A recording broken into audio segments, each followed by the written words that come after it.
जब हम स्कूल जाते थे तो वो पानी का एक जार लेके जाना, क्योंकि मम्मी बोलती थी आते वक्त पानी भर के लाना। उस टाइम पे नल नहीं होते थे, नौला होता था ना, नौला, तो वो सब था। तो मैं जब जाती थी, मैं और मेरा भाई जब स्कूल पढ़ने जाते तो आते वक्त पानी लेके आना, ठीक है। गजो काट के रखती थी तो वो छुट्टी वाले दिन गजो सारना, ये सब करा है। गोबर निकालना, है ना। और घास मम्मी काट के रखती थी तो घास लेके आना। तो अच्छा इंटरेस्ट इतना था ना घास काटने के लिए, जैसे मम्मी इधर उधर दथुली पकड़ी और स्टार्ट हो जाओ काटने के लिए। कई बार हाथ भी कटने, बहुत छोटी सी थी। तो 5 साल मैं रही हूँ वहाँ पे। शायद वो 5 साल रही, लोग कहते हैं कि अरे हमने बड़ा दुख देखा ही। वो अगर वो दुख नहीं देखा होता ना तो शायद आज मैं यहाँ पे नहीं होती। उस चीज़ का है कि वो चीज़ थी वहाँ पे, शायद इसीलिए मैं शोज करवाना चाहती हूँ, क्योंकि मैं जब थी तब मुझे वो प्लेटफॉर्म नहीं मिल पाया। मेरे लिए क्या प्लेटफॉर्म था पता है? रामलीला। रामलीला होती थी, वहाँ डांस कर लिया। मेरे मामा सुर्पनखा बनते थे, मैं वहाँ पे डांस करती थी। तो वो इनाम नहीं आता है छोटा छोटा, खैर उस इनाम से तो क्या ही घर चलेगा। और मतलब पापा प्राइवेट जॉब में थे, मम्मी वो दूध बेच के हमें पढ़ाई करवानी, प्राइवेट स्कूल में ही पढ़ाया। जीवल में स्कूल की फैसिलिटी नहीं थी, ना रोड थी ना कुछ थी। तो मैंने अभी हाल ही में ही रोड का मुद्दा भी उठाया है और स्कूल का भी। रीज़न यही था कि मैंने जो फेस किया आगे वाले बच्चे फेस ना करें। एटलीस्ट 5वीं तक तो स्कूल हो ऐसा कि बच्चा वहाँ पे पढ़ पाए, क्योंकि जो जीवल में रह रहे हैं उनके लिए स्कूल नहीं है। वो बेचारे अपने बच्चों को गंगोली हाट भेजते हैं, वहाँ किराए में कमरा लेते हैं, फिर उनको स्कूलिंग करा रहे हैं। तो एटलीस्ट कुछ तो हो। तो स्ट्रगल इसी तरीके से रहा है। कुछ गांव में रहा, फिर दिल्ली आ गए। दिल्ली में भी एक टीन वाला 16x16 का कमरा था, मैं वहाँ रहती थी। और गुड़िया नहीं होती जो आप लोग देखते हो, गुड़िया जिसकी नीली नीली आंखें होती हैं, हम उसकी पलके लगाया करते थे, ठीक है। वो हैंड बैग होते हैं जो उसको सिलना, ये सब चीज़ें हम सब ने करा है, ठीक है। बस ये कि एक दिन का 100-200 रुपये बन जाए तो दूध और चावल आ जाए, क्योंकि दिल्ली में सब कुछ आपको खरीदना है, ठीक है ना। वहाँ खेती बाड़ी है ना कुछ है, खैर घर ही नहीं है तो ये सब कैसे होगा। तो इस तरीके से स्ट्रगल देखा, धीरे धीरे डांस सीखा।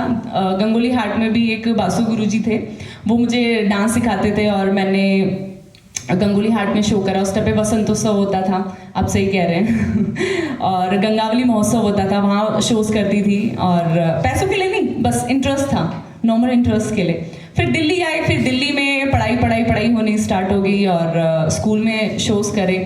फिर ऑल ऑफ सडन बहुत अच्छे स्कूल में पढ़ाया मुझे, और लेकिन इनकम इतनी नहीं थी तो मैंने स्किप किया। मैंने पापा को बोला, मेरा भाई बहुत अच्छा था पढ़ने में, वो उसने साइंस भी ली। मैंने बोला इसके ऊपर पैसा लगाओ, मेरे ऊपर मत लगाओ। मैं 9th 10th 11th 12th मैंने गवर्नमेंट स्कूल से करी है, लेकिन शायद मुझे लगता है कि वो डिसीजन मेरा सबसे बेस्ट डिसीजन था, क्योंकि गवर्नमेंट स्कूल में जोनल्स होते हैं दिल्ली में, क्योंकि एक गवर्नमेंट लेवल का एक है। तो जोनल्स मैंने करे, और मैं जब भी जोनल्स में जाती थी तो विनिंग था मेरा वहाँ पे कि फर्स्ट प्राइज सेकंड प्राइज आना। तो वहाँ से इंटरेस्ट आना स्टार्ट हुआ। फिर धीरे धीरे मैंने कथक का कोर्स किया दिल्ली में, स्कूल गोइंग ही थी, ट्यूशन पढ़ती थी कथक। देन उसके बाद 10th में मैंने एक ब्यूटी पार्लर का कोर्स किया, शायद बहुत लोगों को पता होगा, शायद नहीं भी पता होगा। तो वो 10वीं में नहीं होता, वो गवर्नमेंट का सर्टिफिकेट वाला कोर्स होता है 3 महीने का, तो मैंने वो किया।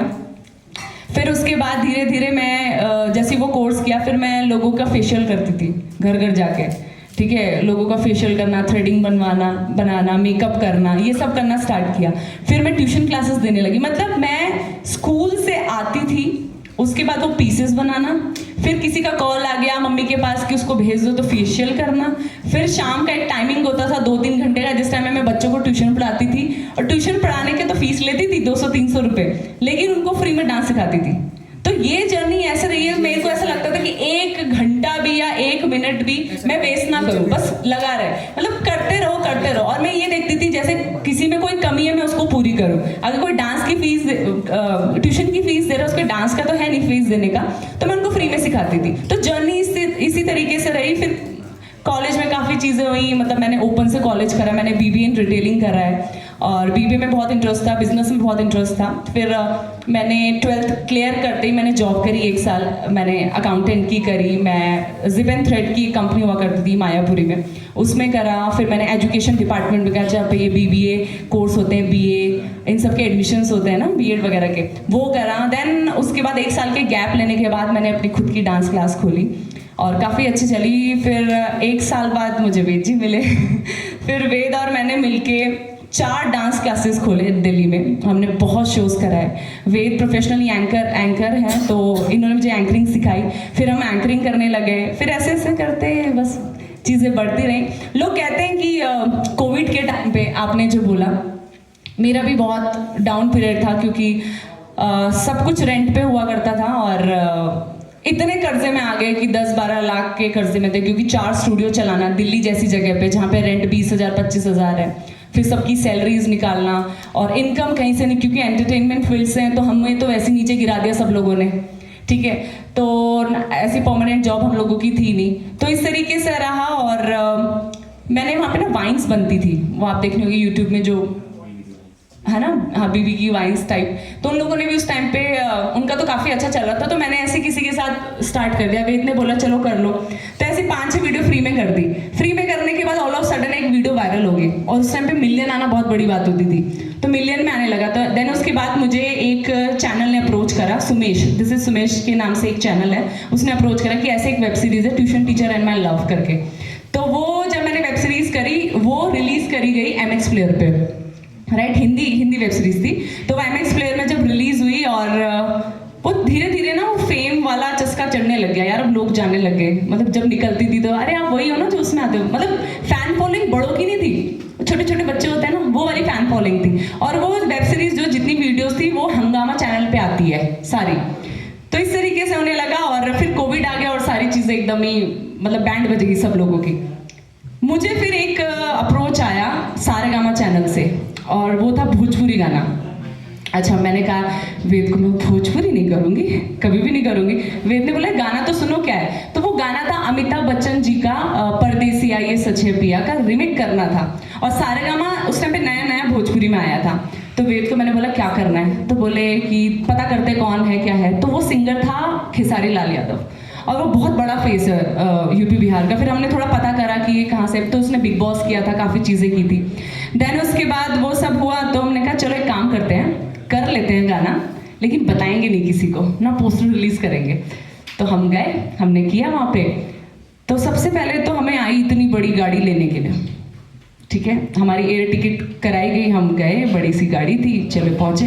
होटल भी काफ़ी अच्छा क्योंकि रिजॉर्ट था, हम गए। मैंने कहा भोजपुरी गाना, इतना बजट कैसे आ गए लोगों के पास, ठीक है जी। गए रेडी होने के लिए, तो फ़ोन आया कि हम ना टीम भेज रहे हैं। तो टीम में थे 2 मेकअप आर्टिस्ट, हेयर स्टाइलिस्ट और एक पर्सनल स्पॉट। और मुझे पता नहीं था पर्सनल स्पॉट होता क्या है, तो वो जो साथ में लड़का रहता है ना, वो छाता पकड़ के, वो सब चीज़ें।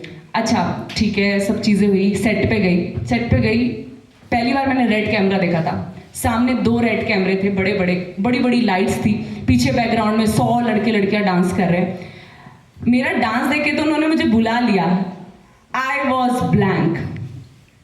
मतलब एक होता नहीं क्या हो गया मेरे साथ, सामने कैमरा है, गाना चल रहा है और मैं ऐसे खड़ी रह गई। तो उन्होंने वेद को बोला यार ये डांस तो बहुत अच्छा करती है, क्या हो गया इसको। तो बोले कि रुको, मैं गई। वेद ने मुझे बोला क्या सब ठीक है ना, मतलब करना है या ऐसे। मैंने कहा मुझे ना कुछ दिखाई नहीं दे रहा सामने क्या हो रहा है मेरे साथ, क्योंकि ऑल ऑफ सडन ऐसी चीजें आ गई ना यार, आप स्टार तो हो नहीं, आप कुछ तो बने हो नहीं, आपको लोग तो जानते हैं, लेकिन ऑल ऑफ सडन क्या है ये सब।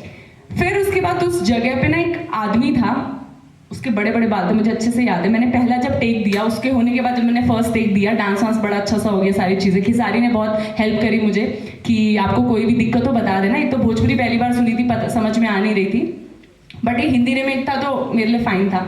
तो वो बंदा जब मैंने पहले टेक दिया तो सबने क्लैप करी, तो उस बंदे ने ना बड़ी जोर से, पता नहीं इतनी जोर से बोला, मुझे बोलता तुम्हारे ना दिन बदलने वाले, तुम्हारे तारे चेंज होने वाले हैं, तुम तो सुपरस्टार बनोगी। लिटरली उस बंदे की ये बात थी, और हम सब नॉर्मल थे, मतलब मेरे को कोई फर्क नहीं पड़ रहा था उस चीज़ से।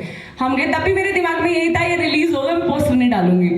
मैं वहाँ से निकली हूँ, और उस टाइम पे कोविड का आई थिंक 2nd फेज चल रहा था, मतलब उस टाइम पे फ्लाइट्स वगैरह भी बहुत मुश्किल से होती थी। मुझे बॉम्बे से कॉल आया पहली बार, सारेगामा के ऑफिस से, कि आप बॉम्बे आ रहे हो। कभी आपने देखा है ना, हम आर्टिस्ट लोग हैं, कभी ऐसा कोई बोले कि आपको बॉम्बे आना है तो कितनी एक्साइटमेंट होती है, अरे वाह बॉम्बे। तो मेरे को पहली कॉल वहाँ से आई थी कि आपको ऐसे ऐसे बॉम्बे आना है। पहली बार भोजपुरी का रेड कारपेट मैंने करा है। रेड कारपेट मतलब जब लाइव रिलीज होता है, वो मैंने करा है। तो मेरे को इस तरीके से बुलाया गया, मैं बॉम्बे गई, और जुहू के एक सबसे बेस्ट होटल में मेरा स्टे हुआ, और गाड़ी आनी, ये सब चीज़ें सब देखा मैंने। मैं बोलती हूँ उस गाने के बाद एक्चुअल में मेरी जिंदगी चेंज हुई है। शायद इसीलिए मैं भोजपुरी को इजीली नहीं छोड़ती हूँ। मैं करती हूँ गाने, बहुत कम करती हूँ, मतलब आई थिंक 2 महीने में एक गाना आप मेरा देखोगे, 3 महीने में एक, वो भी कोई अच्छा गाना होगा तभी करती हूँ। लेकिन देखिए हम जिस जगह से बिलोंग करते हैं, हमें यही बोला गया है कि जहाँ से आपकी शुरुआत हो ना, उसे छोड़ना नहीं चाहिए। मैंने बहुत लिमिटेड किया, मैं उत्तराखंड की तरफ ज़्यादा है, क्योंकि देखिए अपने घर में नाम होना बहुत ज़रूरी है। तो मैंने डिसाइड यही करा कि ठीक है, उत्तराखंड को ज़्यादा प्रमोट करूँगी, भोजपुरी करूँगी लेकिन कम करूँगी। तो एक छोटा सा लगाव है उस जगह के लिए, क्योंकि हाँ वाकई में वहाँ से मेरा नाम बनना स्टार्ट हुआ। तो ये छोटी सी जर्नी थी, आई होप काफ़ी लोगों को मोटिवेट की गई होगी। Thank you.